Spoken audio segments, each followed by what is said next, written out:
ನಮಸ್ಕಾರ ವೀಕ್ಷಕರೇ. Silicon city ಬೆಂಗಳೂರಿನ ಗದ್ದಲದ ನಡುವೆ ಒಂದು ಅಚ್ಚರಿಯ ಲೋಕವಿದೆ.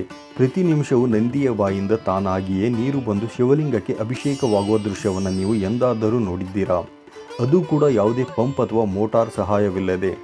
ಇವತ್ತು ನಾವು ನಿಮ್ಮನ್ನು ಕರೆದೊಯ್ಯುತ್ತಿರುವುದು ಮಲ್ಲೇಶ್ವರಂ ಬಡಾವಣೆಗೆ ಹೆಸರು ಬರಲು ಕಾರಣವಾದ ಪವಿತ್ರ ಕಾಡು ಮಲ್ಲೇಶ್ವರ ದೇವಸ್ಥಾನಕ್ಕೆ. ಇಲ್ಲಿನ ನಂದಿ ತೀರ್ಥದ ರಹಸ್ಯವೇನು? 1997ರಲ್ಲಿ ಈ ಜಾಗ ಹೇಗೆ ಪತ್ತೆಯಾಯಿತು ಮತ್ತು ಭೂಗಳ್ಳರಿಂದ ಈ ಪವಿತ್ರ ಕ್ಷೇತ್ರ ಹೇಗೆ ಉಳಿಯಿತು ಎಂಬ ರೋಚಕ ಕಥೆಯನ್ನು ಇಂದಿನ ವಿಡಿಯೋದಲ್ಲಿ ವಿವರವಾಗಿ ತಿಳಿಯೋಣ. ಸ್ಕಿಪ್ ಮಾಡದೆ ಕೊನೆಯವರೆಗೂ ವಿಡಿಯೋವನ್ನು ನೋಡಿ. ವೀಕ್ಷಕರೇ, ಈ ದೇವಸ್ಥಾನಕ್ಕೆ ಸುಮಾರು 600ರಿಂದ 700 ವರ್ಷಗಳ ಇತಿಹಾಸವಿದೆ. ಹಿಂದೆ ಈ ಪ್ರದೇಶವನ್ನು ಮೇದರ ನಿಂಗನಹಳ್ಳಿ ಎಂದು ಕರೆಯಲಾಗುತ್ತಿತ್ತು. 1669ರಲ್ಲಿ ವಿಜಾಪುರ ಸುಲ್ತಾನನ ಸಾಮಂತ ರಾಜನಾಗಿದ್ದ ಮರಾಠ ವೀರ ಶಿವಾಜಿ ಮಹಾರಾಜರ ಸಹೋದರ ಏಕೋಜಿ ವೆಂಕೋಜಿ ಅವರು ಇಲ್ಲಿಗೆ ಬಂದಾಗ ಅವರಿಗೆ ಈ ಉದ್ಭವ ಶಿವಲಿಂಗ ಗೋಚರವಾಯಿತು.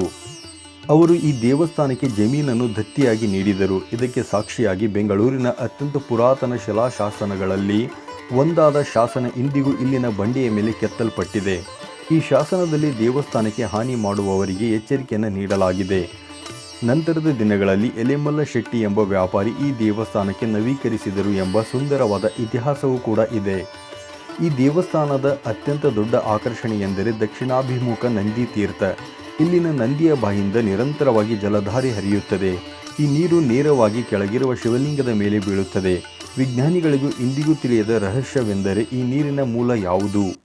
ಕೆಲವರು ಇದು ವೃಷಭಾವತಿ ನದಿಯ ಮೂಲ ಎಂದು ಹೇಳುತ್ತಾರೆ. ಈ ನೀರು ಎಷ್ಟು ಪವಿತ್ರವೆಂದರೆ ಇದರಲ್ಲಿ ಸ್ನಾನ ಮಾಡಿದರೆ ಚರ್ಮ ವ್ಯಾಧಿಗಳು ಮತ್ತು ಅನೇಕ ಅನಾರೋಗ್ಯಗಳು ಗುಣವಾಗುತ್ತವೆ ಎಂಬ ನಂಬಿಕೆ ಭಕ್ತರಲ್ಲಿದೆ. ಇಲ್ಲಿಂದ ಹರಿಯುವ ನೀರು ಕಲ್ಯಾಣಿಯನ್ನು ಸೇರಿ ಅಲ್ಲಿಂದ ರಾಜಕಾಲುವೆಯ ಮೂಲಕ ಗಾಳಿ ಆಂಜನೇಯ ಸ್ವಾಮಿಯ ದೇವಸ್ಥಾನದ ಮಾರ್ಗವಾಗಿ ಅರಕಾವತಿ ಮತ್ತು ಕಾವೇರಿ ನದಿಯನ್ನು ಸೇರುತ್ತದೆ ಎಂದು ಹೇಳಲಾಗುತ್ತದೆ. ವೀಕ್ಷಕರೇ, ನಿಮಗೆ ಆಶ್ಚರ್ಯವಾಗಬಹುದು. ಇಂದು ನಾವು ನೋಡುತ್ತಿರುವ ಈ ಸುಂದರ ನಂದಿ ತೀರ್ಥ 1997ರ ಮೊದಲು ಮಣ್ಣಿನ ಅಡಿಯಲ್ಲಿ ಹೂತು ಹೋಗಿತ್ತು. ಇಲ್ಲಿ ಯಾರೋ ಒಬ್ಬ ಉದ್ಯಮಿ ಅಪಾರ್ಟ್ಮೆಂಟ್ ಕಟ್ಟಲು ಪ್ಲಾನ್ ಮಾಡಿದ್ದರು. ಆದರೆ ಸ್ಥಳೀಯರು ಮತ್ತು ಕಾಡು ಮಲ್ಲೇಶ್ವರ ಗೆಳೆಯರ ಬಳಗದವರು ಉಗ್ರ ಹೋರಾಟ ನಡೆಸಿದರು. ಸುಮಾರು 300ರಿಂದ 400 ಲಾರಿಗಳಷ್ಟು ಹೂಳು ಮತ್ತು ಮಣ್ಣನ್ನು ತೆಗೆದಾಗ ಈ ಅದ್ಭುತ ನಂದಿ ತೀರ್ಥ ಮತ್ತು ಶಿವಲಿಂಗ ಮರುಜೀವ ಪಡೆದವು. ಯಾವುದೇ ಸರ್ಕಾರಿ ಇಲಾಖೆಗಳ ಸಹಾಯವಿಲ್ಲದೆ ಕೇವಲ ಜನರ ಶ್ರಮದಾನದಿಂದ ಈ ಜಾಗ ಇಂದು ಈ ಮಟ್ಟಕ್ಕೆ ಬೆಳೆದಿದೆ. ರಿಯಲ್ ಎಸ್ಟೇಟ್ ಮಾಫಿಯಾದ ಕೈಯಿಂದ ಈ ಪವಿತ್ರ ಭೂಮಿಯನ್ನು ಉಳಿಸಿಕೊಂಡ ಇತಿಹಾಸ ನಿಜಕ್ಕೂ ಸ್ಫೂರ್ತಿದಾಯಕ.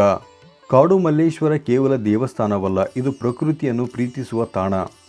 ಇಲ್ಲಿನ ಪವಿತ್ರ ವನದಲ್ಲಿ ಶ್ರೀಗಂಧ, ಬಿಲ್ವಪತ್ರೆ, ರುದ್ರಾಕ್ಷಿ ಮತ್ತು ನಾಗಲಿಂಗ ಪುಷ್ಪಗಳಂತಹ ಅಪರೂಪದ ಮರಗಳನ್ನು ಬೆಳೆಸಲಾಗಿದೆ.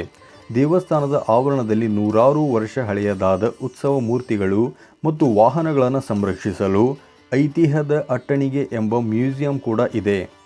ಇಲ್ಲಿ ಜಾತಿ ಧರ್ಮದ ಭೇದವಿಲ್ಲದೆ ಎಲ್ಲರೂ ಒಂದಾಗಿ ಕೆಲಸ ಮಾಡುತ್ತಾರೆ. ಮುಸ್ಲಿಂ ಯುವಕರು ಬೋರ್ಡ್ಗಳನ್ನು ಮಾಡಿದರೆ ಕ್ರಿಶ್ಚಿಯನ್ ಯುವಕರು ಪೇಂಟ್ ಮಾಡಿಕೊಡುತ್ತಾರೆ. ಇದು ನಮ್ಮ ಬೆಂಗಳೂರಿನ ಸಂಸ್ಕೃತಿಯ ಪ್ರತೀಕ. ಶಿವರಾತ್ರಿಯ ಸಮಯದಲ್ಲಿ ಇಲ್ಲಿ ಲಕ್ಷಾಂತರ ಭಕ್ತರು ಸೇರುತ್ತಾರೆ ಮತ್ತು ವಿಶೇಷ ರುದ್ರಾಭಿಷೇಕಗಳು ನಡೆಯುತ್ತವೆ. ನೋಡಿದ್ರಲ್ಲ ವೀಕ್ಷಕರೇ, ಬೆಂಗಳೂರಿನ ಮಧ್ಯೆ ಇರುವ ಈ ಕಾಡು ಮಲ್ಲೇಶ್ವರ ದೇವಸ್ಥಾನದ ಹಿಂದೆ ಎಷ್ಟು ರೋಚಕ ಕಥೆಗಳಿವೆ ಎಂದು.